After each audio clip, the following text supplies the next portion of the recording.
Good morning, listeners, and welcome back to another episode of Talk About It with Sam, where we discuss today's current events, life, health, wealth, and lifestyle. Make sure you like, share, and subscribe for more content. We have so much more to come. Shit always scare me. Good morning, everyone, and welcome back to the next episode of Talk About It with Sam. On today's episode, I am back here with my friend Kentel, who I'll be interviewing for my second time, and we are talking about kind of just the criminal system and how he got through it and how he was affected, his mental health was truly affected, and things that he did to keep a positive outlook. Hi, Kentel, how are you? How you doing? I'm good. Awesome. So the last podcast, we talked a lot about mental health. We kind of like ended on that note, but we didn't get to dive super deep into it. And it kind of like arised a bunch of questions in me, like how did you deal with isolation and what was your mental health like? Um, so the isolation aspect of it is like, as if you get any trouble in there. It's just like they throw you on like 23-1, and you just in a cell all day, and then you have to figure out like different ways to keep yourself entertained and stuff like that. But in my case, I was in DDU. DDU is like the Department of Disciplinary Unit, which is like prison inside of prison. Mm-hmm. It's like you had to do some um but what they consider like bad to end up in there, like it would have been a fight with the police, or fighting with a CO, or stabbing somebody, or some gang involvement, like any of that you can land you in DDU. I know people that did 13 years DDU, you know what I'm saying, 20 plus 17 years DDU. But fortunately, by the time I got there, they can only house you there for so long. So I did 2 years, which isn't that long compared to what some of them did, but it was still crazy because DDU is like you're in a cell all day, and like after the first 30 days, you don't have nothing to sell when you first get there. Then after the first 30 days, it's like you get what you call it, a Walkman. At that time it was a Walkman, and you get one phone call. And then after 60 days you get a TV, and then two phone calls. And then after 90 days you get three phone calls. And then after 120 days you get four phone calls, and you get four phone calls every month after that. But if you think about like how much you use your phone, and how much like the phone and like the social media, how much that is like a part of your like daily routine. Imagine being only to use that four times a month. You know what I'm saying? Like it's different. So it kind of like it frustrates you psychologically. You just got to learn how to deal with it. And with me, I just like bury myself in books, like books, Right. or just other different forms. I write a lot too. I write essays, I write music, I write poetry, I do all of that too. So mine was usually either reading or writing, like either or. Like, Wow. yeah. So, for anyone that didn't catch the first episode, Kentel spent 19 years in prison for a murder case that he caught as a young teenager, but was released after many years of kind of just like positive doings and then really good behavior. He went back to college. He actually got a degree while he was incarcerated. And then I wanted to kind of circle back too. So 23 and 1, just for people that don't understand, 23 means that you are isolated for 23 hours and then you get out of isolation for 1 hour a day, correct? Yeah. That's intense. Yeah. Yeah. Some people it becomes the norm because they're so in and out of. Like I said, I know mad people that did way more like solitary time than me, but I'm like, yo, the little bit that I did, and I'm saying a little bit because it's like compared to other people that I know, but 2 years is still a long time. But and that's just only one stint. Like I've been in and out of the hole before, but like yeah, it's different when you're there for 10 years. Right. I'm Now, you said something that was like super important that I want to touch on too, because we're all, as human beings in today's society, we're used to instant gratification, instant satisfaction all the time. And then we're constantly on social media, so we're always involved somehow, some way. Now, for you, being a young man, pretty much being raised your adulthood from a young man into your adulthood and in prison, how did you tolerate like the phases of your life? Like, what did you do at times where you felt super low? you just gotta like you seek counsel just from people that been through it. I like know know what it's like in your situation. So it's like you get that from the people around you. You know what I'm saying? So yeah, I got it from like the older guys or dudes that I knew that was like from my area that was going through it, that been through it, and I just consulted them. That was like the closest thing we had to a therapist because a lot of us didn't feel comfortable going to mental health because you always feeling like you're not really knowing like what they're gonna report back to the Mhm. DOC. So it's like, yeah, nah, I'm not gonna go in there and tell them anything because like I don't know them, don't trust them. It's a mistrust. It's all of that. So I used to just kick it with the people, the individuals around me, and vent to them whenever I was like depressed or sad or angry about anything, just because I felt like it was more. Um, I felt more comfortable doing that than the other like forms of treatment. So that's what I did my whole time there. I never talked to like a therapist or mental health or anything like that. Okay. I do it now out here because it's like I have more of a choice, like on who I see, and I'm recognizing it's not. I'm not like I don't have it in the back of my head like, oh, they out to get me, or you know what Mhm. I'm saying. We're not looking at it from that point of view. I'm not looking at it from that point of view. So it's a little bit different. It's like I have my own personal choice on who I could consult or who I can talk to or vent to.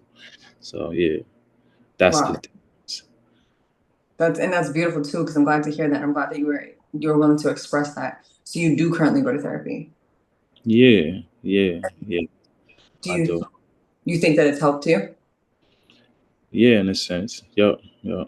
And like I said before, it's like it's only certain. So, like I can only speak to them about certain things to a certain capacity because they are only going to understand so much. So you know what I'm saying? It's like when it comes to like certain things like prison related that I know only dudes who have been in prison can. I'll talk to somebody that I know has been in those shoes because I feel like in those situations it's a little bit better to um speak to somebody that I can have a discussion with it about, or they can give me advice on it. So not a therapist isn't like the universal solution. It's just like in some aspects it is. You know what I'm saying? When we dealing with like anger and emotions and certain things like that, then I'm like, all right, let me talk to Sarah or whoever else that I have as like a professional expert on those type of things. Gotcha, gotcha. Now, if you could go back to your younger self, would you encourage a different method? Would you have encouraged you to go to therapy while you're in prison? Oh, I don't think it would have worked. No, still no. Okay, that's okay. Fair enough. Kind of hard headed, so I don't think I would have been like receptive towards it as like at all. Just being inside there, like and I know some people that haven't had like bad experiences with mental health in prison because I know like some people that have had like good relationships with mental health in there, but it was like I was never in a state of mind to even get that far. I just was so like not trusting of like people like administration in there at all. So it was different for me. Okay, all right. Yeah. One thing that I wanted to talk about today too was so I personally I'm a health coach, so I'm a personal trainer, and then also I coach on nutrition. And I've heard horror stories about people that have been incarcerated and the types of food that they offer and the things that they have. Can we talk a little bit about the nutrition when you're incarcerated and what is it like as far as just like diet and exercise overall? Oh man, it's crazy. They be talking about like food deserts out here, where it's like a lack of like nutrition or like resources that are like healthy food or healthier options and stuff like that. But in there, it's like you don't have no option. You only can get what they give you. And you know what I'm saying? So it's like you either eating a state food that is like not as nutritious, or it's like it may be an alternative to it, but I don't know. I never felt like the food choices were good in there. So when it came to um like nutrition or health, like it's like even if it is a better choice, it's like a lesser evil. I felt like Yeah. yeah. So it's like nah. Out here it's a little bit different because you have options. You know what I'm saying? Right. But in there, it's like whatever you order on Canteen, and it's Bushy Creek, it's City Cow, there's all these preservatives and all this other stuff that I know for a fact ain't good for you. So It's like Hmm. you can pick and choose. You can pick and choose. I'm not gonna say there ain't some healthy options because there is. There's always situations where you can eat a little bit healthier in there, but it's hard to just to sustain. Hmm. Absolutely. And then it kind of like it got my curiosity going because mental health is so huge when you're in prison and you're going through all of this isolation, especially as a young man transitioning into a man. That's difficult. That's super difficult, especially knowing that you might have you have the rest of your life to be there because you technically were given a life sentence. Yeah, So it kind of like it stirred my curiosity because mental health, nutrition, and physical activity all go hand in hand, right? So even though you're incarcerated, you're still a human being. You need basic needs. So to know hmm that they were providing like fruits and vegetables, and that you were maintaining exercise and things like that, would you say that it's fair enough that that would have helped with your mental health? yeah. But you gotta even when it comes to like fruit, right? Like they won't give you certain fruit because it's like dudes are making homebrew in there. Yeah, So it's we can't give oranges because people keep making alcohol with it or apples. It's yeah. alcohol. It's like they don't give you like natural juices because it's like it's they're worried about that. So it's like as far as fruits, like the most you'll get is bananas, bananas, and this is only in the spots I've been. It may be different elsewhere, but from what I've seen, it's like bananas is like the fruit of choice, and sometimes the occasional apple. But you can still make alcohol with apples too, so they don't do it as much as they should. Wow. Wow. Yeah, It is nice to know that they do have some healthy options, and that for the people that really want it and that are there, they can kind of make something work. yeah. It's a tough position to be in. Hmm. Just it's a tough position to be in, being isolated and like not having the education that you need and not having the resources that you need. Your shit with mute. Oh, Ah, okay. Nah, I couldn't hear you for a second, but it was you good now. okay. Is there any stories that you could share with us specifically to like your journey that taught you something that you use to this day while you were incarcerated? Um, hmm, any um, Or even just just a to be, lesson? just to be like patient and optimistic and hopeful through it all, because it's like there's so many things that like can keep you down like mentally, or there's so many things that is meant to like make you feel oppressed or make you feel like lesser than or make you feel like there's so many like inhumane practices in there. So it's like the them trying to like intentionally separate you from your family with certain things that they do, and it's just like all of these different forces that it like meant to frustrate you, agitate you, or like induce you to give up. And it's Mhm. like you don't have like the bandwidth, if you don't have like the mental capacities or like the mental fortitude to even get through that, then it's like it's difficult. So it's like um to just be strong, that's the only thing like I can like I don't it's so much it's so and I was in there for 19 years, so it's like so many different phases that I went through, like me trying to find myself and things of that nature. There's so many, imagine how many different phases like you went through in the last 19 years. But yeah, out here, so it's like it's a little less restricted, but in there it's like it's so many different restrictions while you going through like becoming you that you find it difficult. Like it's ups and downs, it's highs and lows, and then it's like mad times where I felt like, what I'm saying, I was gonna give up, or it was too much, or was I just want to lock myself in a cell for months and just not come out and socialize and interact with people. But it's like remaining hopeful and know that it's like my day's coming. That's what I used to always be like. Yeah, this shit's temporary. Like I had to remind myself every day, like yeah, it's temporary. You know what I'm saying? I'm gonna be good when I get out. Like just having that in the back of my head, reminding myself that this is temporary, and it's like, um, yeah. I read in this book, it said no one is truly defeated until a defeat has been accepted as a reality, and that shit always stuck with me. It's like you only gonna be defeated if you accept it. You know That's what I'm saying? beautiful. Yeah, if I never accept it, then and I never lay down and die, then it's like I'm always the opposite. I'm always vigilant.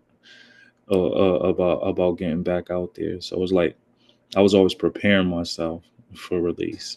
Like I Mhm. never was sitting back like, oh, I ain't gonna get out of prison. Like if you kick it with people that know me, some people didn't even know I was doing that amount of time just because of the way I was moving. They're like, oh damn, I thought you was getting out. I didn't know you had a I didn't know you had a light sentence, but it's like I'm carrying myself in a manner that's like, yo, I'm gonna get out one day. Yeah, I'm gonna acquire as many skills as I can while I'm in here, do carpentry, the needs program, which is training service dogs, working in the kitchen. It's like um uh developing a work habit and putting myself in situations that so that when I do am presented the opportunity, I could like give myself the best possible chances of success. And that's what I did, yo. That's what I did. I never was just in there playing poker on a poker table or playing in the gym every day playing basketball. I'm like, nah, I gotta like prepare myself for my moment. Mhm. It's Yeah. absolutely beautiful. Yeah. So the last thing I want to touch on is jail violence. How did you find yourself strong enough to kind of stay away from the amount of jail violence that you had to endure? Because the last podcast we talked a lot about how you were involved in some. There was a stabbing, and then you talked about how people, were super violent. There was a lot of gang violence. How did you stay away from that? I feel like it was harder when I made a decision that I was just like gonna start doing the right thing because it's like things starts coming whenever you choose to move in a better man or like choose to start making the right decisions. It seems like I don't know, like the temptation of everything else is like tenfold after that. Mhm. It's like, you want to be you want to do this, or you want to do programming, you want to stay out of trouble, but then it's like those life challenges that test you. It's like, all right, let's see how you stand firm on that. And it's just like learning how to talk to people differently and sit down, have a discussion with them, and just have a conversation with them, like, you know what I'm saying? Because I done been in situations where I done bumped into individuals that I could have fought with, but then it's like, all right, yo, bro, I'm not on that type of time no more. Like I'm trying Mhm. to get out of like I don't care about none of that street shit no more. That shit doesn't serve me. Like it has no value to me no more. Like I only lost from participating in it. So it's like I just reached that point where I was just good. And then I was luckily, fortunately, I was met with people that respected it. You know what I'm saying? Like they was men enough to be like, yo, he ain't even on that no more, and just let me breathe. Cause I was in a situation where they could have fuck my situation up. You know what I'm saying? Because anything you get into, like before you see parole, is like it's like a strike against you. Mhm. If it's not your fault, you know what I'm saying? Even if it's not your fault, like sometimes they're not trying to hear that. They just like, yo, you could have prevented it. You could have, and it's like, yo, but I don't know. It's like, but I was able to like come. I was able to come across people that I had issues with, and just able to resolve it in a different manner than I would normally, that I was used to. Like Sure. responding to it like a different way. So it's like being able to have that skill set was a plus because that's something that I didn't have before. I just get angry. Somebody say something crazy, you punch them in the mouth. Somebody look at you crazy, you punch them in the eye. Like that type of mentality. It's like, yeah, that shit don't serve you after a certain amount of time. It don't. It But don't. you matured, so you grew up while you were in there. At what age would you say that you decided that you weren't going to take that road anymore, and that you were gonna be a mature man? Probably like my early 20s. It took me a while to get there though. That's okay, but you got there. Yeah, it took me a while to get there. Like I was just going through a lot. You know what I'm saying? So I would say like my early 20s, I started like, all right, yeah, I got this opportunity to see parole. Like I gotta be doing everything in my power to get out. You know what I'm saying? I wouldn't be upholding my end of the bargain when it comes to like my moms and my family members or the people close to me. I wouldn't be upholding that if I didn't do everything in my power to get out. So it's like I had to start thinking differently. I had to start like challenging myself even on shit that I stood on at one point in time. You know what I'm saying? Not everything is if somebody say something to you in a different tone, and it's not always disrespect. They may be going through something and at that time that they don't really know how to deal with. So it's like, yo, thinking for me and thinking for them at the same time. So it's like going through processes like that where I'm able to just challenge myself, and like I'm always understanding of it, especially when it comes to younger kids. Like I see how aggravated or frustrated they be, and so that'd be my advice to them. Is just like, yo, you just gotta give yourself grace, bro. Like, you ain't there yet, but I can see that you want to change, and that's all you need. It's like the desire to want to change, and that's going to get you far. Yeah. Yeah. Did you ever have, so, well, first I wanted to congratulate you because it's hard to look at situations like that from other people's points of views. But and able to do that when you can look at something from someone else's point of view and you can see a situation for what it is, for the whole, then you can make better decisions based on how you're going to react to the situation. And that's a hard skill to learn. And you learned it in a hard environment. So good for you for learning it in the first place. It's trial and error. Yeah, exactly. I did it wrong enough times for me to be like, why this doesn't work. It's gonna make my situation worse. So it's like, and then once you experience the shit end of it, it's like, okay, let me try something different. Let me see how this plays out. And a lot of the times when it came down to it, like, yo, we don't be wanting to be in the circumstances that we in. It's like, but if I see a person and I'm just automatically aggressive with them off rip, like, yeah, yeah, yeah, then it's like I'm not even giving them an out. I'm Right. not. I'm just as soon as I see him, it's on site, and I'm meeting him with aggression. I'm meeting him with violence, and I'm like never even offering like the alternative because some people don't want to be on that type of time. We just doing it out of circumstance. Like, you know what I'm saying? We meeting aggression with aggression, but if we had like the tools or the knowledge of like how to deal with it, then it would be a little bit easier. You know what I'm saying? 100%. Sometimes it takes a while to be able. That's like I said. Sometimes it just takes a while to be like receptive towards that type of knowledge or information or whatever. So it's different. Absolutely. And a positive attitude got you through a lot. Yeah, yeah, That's yeah, good. That's a nice skill to have, right? yeah. Hell yeah, hell yeah. So I have one more question. Were there any other situations that you've seen while you were in prison, or any other people that you met that were also serving life sentences that made you think a different point of view for yourself? Um, just realizing that you meet people in there that they'll possibly die in prison. Like I'll Mhm. probably never see some of them dudes again, and like they like vicariously live through us type shit. So it's like living with that is like a survivor's guilt in a sense, where it's like, damn, like I'm always thinking about that. I'm like never not thinking about that. When you're around those types of people, it's like if you go to Nashua Street, if I go to county jail, it's like everybody's at most doing, I don't know, 3 years, 2.5 people in and out. And then you go upstate, it's like, nah, this dude got 40. This dude got 2 life sentences. This dude got 150 years. This dude, like, it changes your perspective when you sit down and you have discussions with a man that been in for 50 years. You know what I'm saying? My W number is WA7567. His W number is W45. I'm like, hold on, he got a 4 number? Yo, how long you been here? Like, yo, I've been here for like 38 years. I'm like, what? You know what I'm saying? And their take on life is different. Like, these is individuals that wish they had a second chance. Like, wish they had a second chance. And even so, you got them situations where them dudes did 40, 50 years and they come home and everybody dead. Everybody knows, you know what I'm saying, dead or gone, and they coming out to nothing.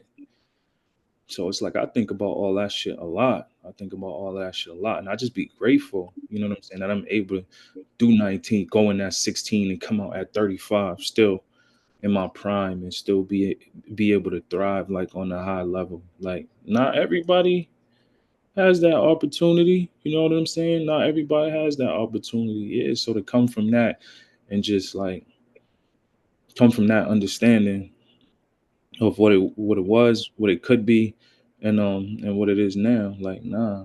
That's a choice you make. That's a choice you make, man. You want to live like that. You want to be stuck in there for the rest of your life, standing for count at 7, 11, 4, and 10, like 10.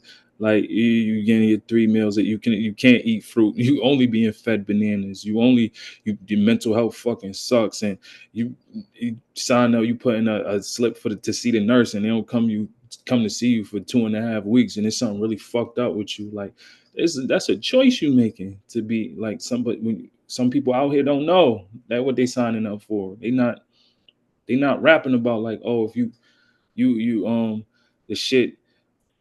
Your mother coming to see you in a visit and she getting turned back because she don't got the right pants on, shit like that. She done drove 2 hours to see you and now she can't even get in, and then she go to the store to change her change her clothes and then come back and they're like, oh no, you can't get in now. It's past the time. You know what I'm saying? Type of psychological shit. They ain't talking about that, man. They ain't talking about all that. It's way more.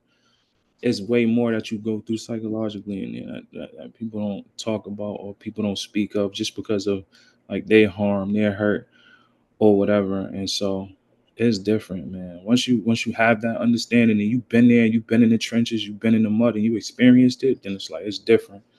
It's different. You ain't out here living like we ain't out here living like the rest of everybody else because we coming from a different understanding. Wow, wow. I'm so glad that all of that made you instead of broke you. Yeah. I have one more thing that might be a little bit touchy, and it's okay if you don't want to talk about it. But have you ever issued or tried to apologize to the victim's family? Yeah, yeah. Like part of what I like, they got like restorative justice in there, and restorative justice is like uh it's programming that's based in like repairing harm, like in the community and things of that nature. And so I did like restorative justice for like 33 weeks, and we had a restorative justice retreat at MCI Concord, and part of that is like um part of the restorative justice process is like understanding like your childhood, understanding like the crime and why you're in there, and then also on top of that taking accountability for what you did.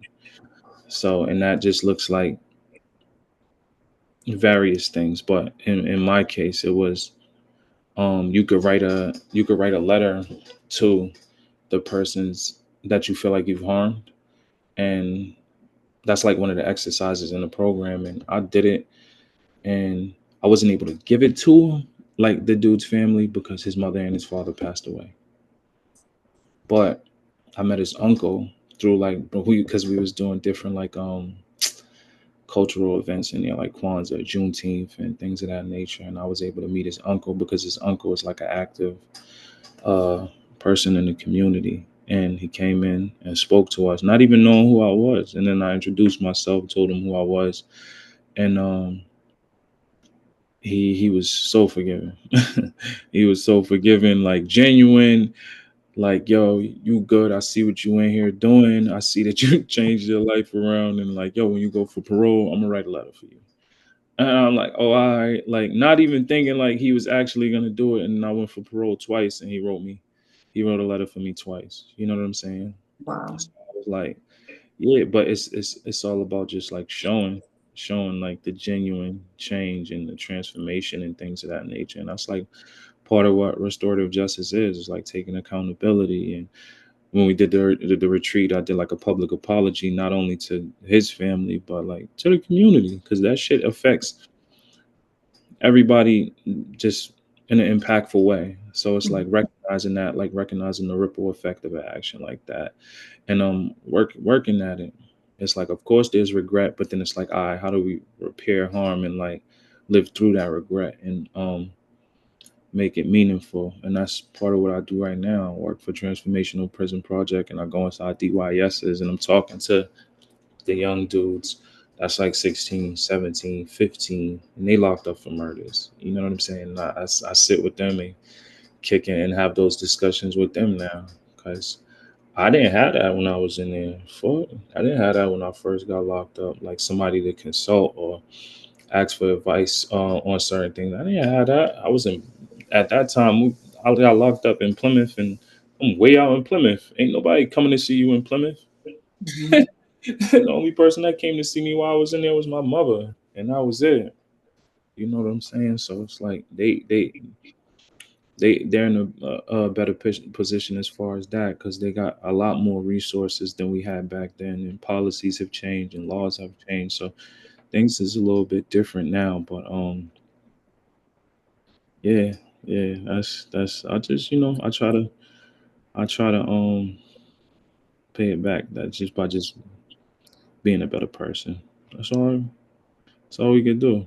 Just try to Yeah, be the best individual, best version of myself that I could be, and hopefully impact other people in a more positive way. And so that's what I've been working towards.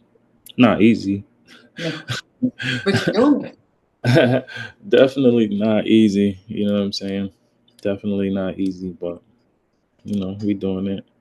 Yeah, that's amazing. Well, thank Yeah, you so much for meeting with me again. This is absolutely great. You gave such enlightenment and such good advice. I appreciate it very much. you know that. You're welcome. You're welcome. You're doing good work too. You're Awesome. welcome. Thank you. I appreciate that. I see you. All right. Thank you. Have a good day. Bye. Thank you.